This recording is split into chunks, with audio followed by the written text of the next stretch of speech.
OKTA is the leader of an $80 billion market. Today I'm going to the KPIs, financials, risks, and in the end I'm doing a DC evaluation to see how much should you pay for OKTA stock. Before starting, you want to truly understand the risks that I'm going to highlight in this analysis, because failing to consider the risks related to the stock can substantially hurt your returns. Moreover, I've done an in-depth DCF analysis of OKTA stock that you can find right here. Before we dive into OKTA's crazy revenue numbers, let's start with a short company overview. OKTA is the global leader in identity access management, which translates into securing workforce, customer, and infrastructure identity. Identity is about knowing who a user is, what systems he can access, and what he can do once logged in. As an identity as a service provider, OKTA has two main business segments. Firstly, the workforce identity, which is a product for tracking workforce access to a company's internal or third-party systems. On the other hand, we have the customer identity and access management, which creates secure and reliable registration and login for applications. Now, let's get straight into the financials, and we're gonna start with the most important aspect about a business future, its revenue growth. If a company doesn't grow its revenue, it's not a good investment, since it can't improve its ability to generate cash flows. But to understand the revenue better, I need to mention that OKTA made a transformative acquisition in 2021, which led to a bump in its revenue growth. It acquired the customer identity access management vendor OKTA in what was the biggest ever deal in this space. OKTA's revenue grew nicely, around 43% in the second quarter, but the company only guided for a 32% year-over-year revenue growth for the third quarter of 2022. This came as a result of difficulties that OKTA has in merging the two sales teams. OKTA has a bottom-up developers first go-to-market strategy, which is different than OKTA's top-down approach. The sales team were integrated in 2022, and it looks like the synergies that were expected by OKTA's management will be delayed. However, OKTA raised its full year 2022 revenue guidance and now expects around 40% revenue growth. It's very important to keep in mind that OKTA has attained scale. There are only 5 companies within the software space with more than 1 billion in revenue that are growing faster than OKTA. I believe that the revenue growth is nicely so far, and I believe that a successful sales integration might unlock a lot of potential for OKTA. In terms of margins, the gross margin is arguably the most important operating margin. If a company has a low gross margin, it doesn't have any money left to invest in growing the business. I generally don't invest in low margin businesses because they carry a very high degree of risk. OKTA has a high gross margin that deteriorated lately following the integration of OKTA. Since it was growing faster, OKTA has a much lower gross margin than OKTA's core business. Still, the trend is improving, with the gross margin touching 70% for the first time after the sale was completed.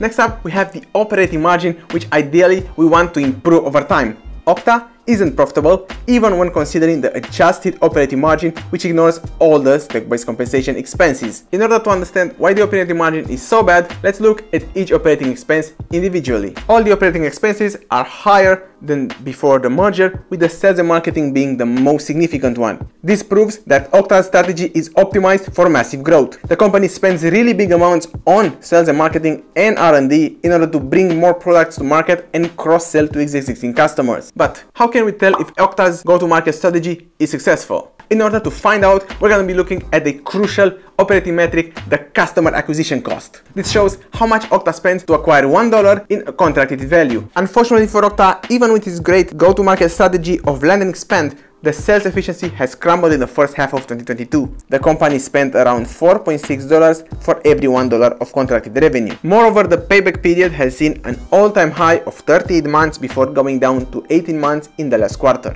This trend remains very elevated, as it is clear that OKTA needs to rethink its sales efforts, since the company is forced to adopt a growth-first strategy after acquiring OKTA. Before I tell you what does the management use to measure efficiency, if you enjoyed this video, please hit that like button and consider subscribing. As a way to keep expenses in check and to make sure that it doesn't overspend, management follows closely a great operating metric called the Rule of 40. The Rule of 40 tells us how fast we can grow without burning too much cash. So this is a balance between growing fast and also keeping an eye for profitability. As long as the total is bigger than 40%, that means that the company is executing well. Unfortunately for OKTA, Rule of 40 saw a major decrease in the second quarter, as the Rule of 40 came in below the expected value for the first time in 3 years. Before going into the thing I absolutely hate about OKTA stock, let's see how much free cash flow does the business generate. The trend for the second quarter is a letdown, since the company didn't manage to attain operating cash flow, as it set a minimum of minus 5% free cash flow margin. And while we might think that the trend is not so bad since OKTA has generated free cash flow during the last couple of quarters, this is absolutely not true. Man, what? Actually, the free cash flow statement adds back all the stock-based compensations that the company pays its employees, which makes it look like the company is actually generating free cash flow. However, if you take a look at the stock-based compensation amounts, these are much more significant than the free cash flow generated. So if you take this into account, OKTA has actually never generated any free cash flow.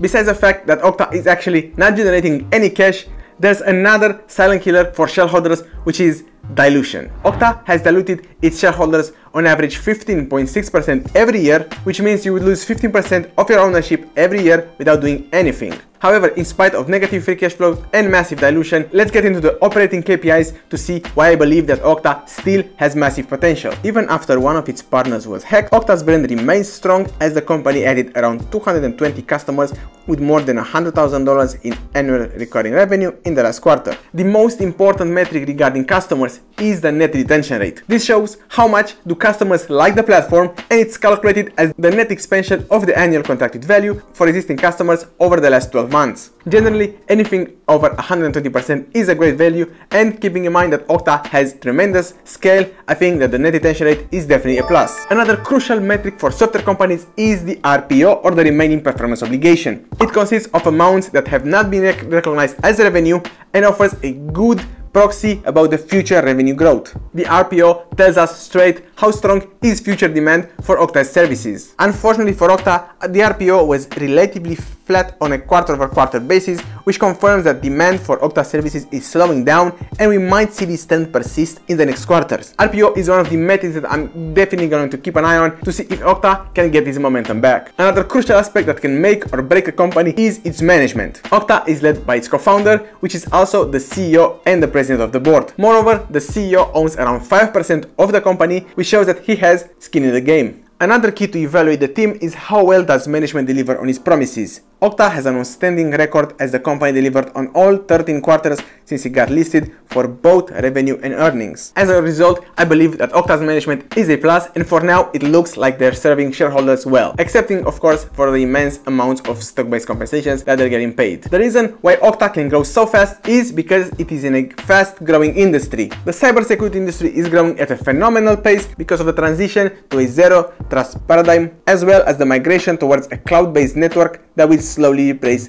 the hardware. Moreover, the US government is also pushing this trend as it recently made its zero trust paradigm a necessity. The identity management and access is a critical piece of the zero trust movement. As we've seen, it is the step one, and as a result, the total addressable market is absolutely huge. Right now, OKTA is the market leader in the IMA space as confirmed by Gartner and by Forrester. Moreover, because of the nature of the sector and its market position, OKTA has plenty of opportunities to expand into additional markets. The first two products, the identity governance and the privileged access management, OKTA will be rolled out in 2022, but they won't make any material impact for now. Still, these represent great opportunities for upselling its existing customers and increase the potential for OKTA's growth. As a summary, I love OKTA's position in the market and the fact that it has plenty of opportunities to expand. However, this comes at a price, and that's intense competition. Given the large market opportunity, it's only logical that the competition is intense. It is split between dedicated companies like CyberArk or OneLogin, but also between deep-pocketed companies like Oracle,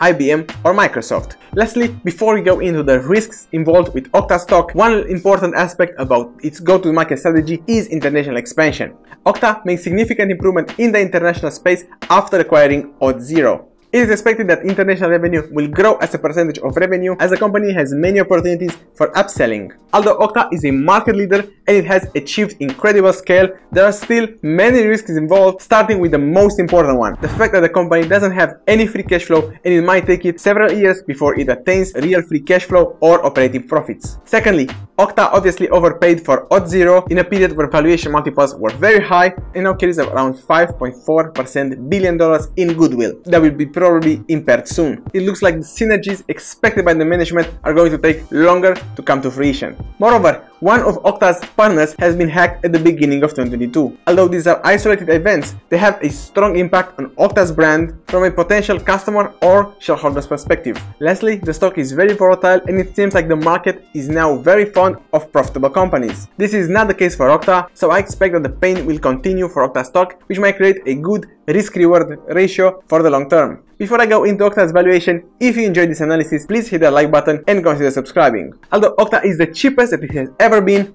with an enterprise revenue below 6, let's look at what I believe to be the maximum price that you should pay for OKTA. I believe that right now OKTA is worth somewhere between $77 and $100 with an average price of $88 for the base case. Still, when considering the bull case, this implied price can be as big as $134 with an average of $123. However, this is the best case scenario where management execution is flawless. As I've told you before, I've also made an in-depth DCF evaluation where I showcased all the scenarios that I'm taking into account, and you can find that video right here. From a technical perspective, following the mixed results for the second quarter, OKTA stock crumbled 30%. I expect the overall market to be very volatile in September, so OKTA might have a lower low and it might come as low as $50. To sum up this analysis, I believe that OKTA has tremendous potential. Even if the market is now punishing stocks that are unprofitable and that don't grow fast enough, this might be an opportunity to open a position in this market leader. The company is really solid, has good management, and I believe that it will realize its long-term growth objectives. Although the market is telling us that this is the worst moment to have difficulties in integrating an acquisition, as well as being unprofitable and without free cash flow, I believe that this might create an opportunity to generate alpha for a long-term investor. If you feel like you've learned anything of value today and you want to see some more in-depth analysis, please hit the like button and consider subscribing. Until next time, keep crushing it.